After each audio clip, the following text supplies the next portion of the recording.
She always had her phone, so we knew something was wrong. Next to this tree is where we ultimately find the body.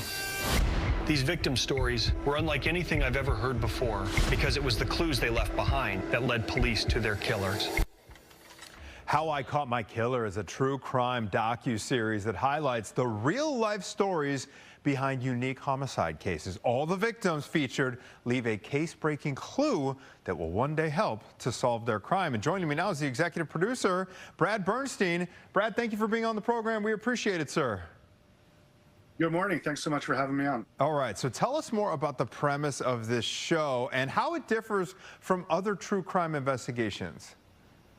Yeah, I mean, I think you highlighted one of them in the little promo leading up to this. You know, victims really do leave something behind. In season 1, there was a Fitbit that was incredible, that it's worth watching. This season, there's an aspiring rapper who actually films his own murder.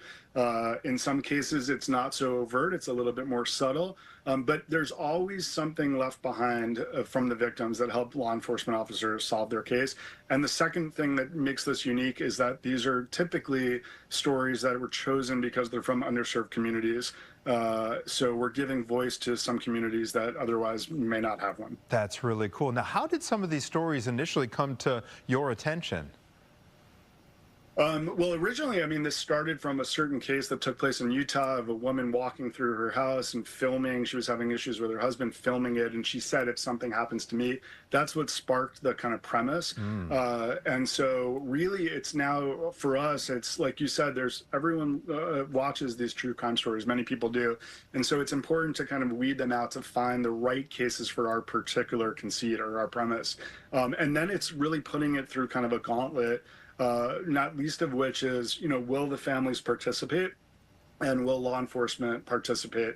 And more than participate, really kind of immerse in the stories and, you know, how personal did it get? And those for us are the stories that we love telling, you know, where we can take an investigator back to the scene of a crime and have him or her explain kind of what led them to think maybe something was unusual in this case and really kind of dive into the nuance of it. Really intriguing. So season 2, okay, give us an idea. How many cases are you following this season? And can you give us an idea of some of your favorite cases?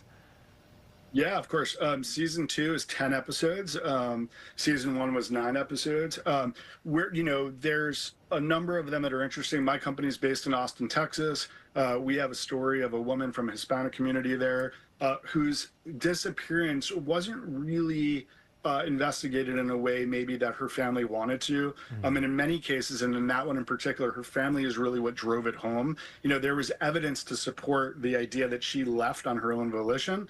Her family knew that that would never happen. And ultimately, it was that victim's own letters who helped solve her crime because it was crystal clear in the letters who she actually loved and who she did not. Oh, wow. Quite the teaser there. That's intriguing. Okay.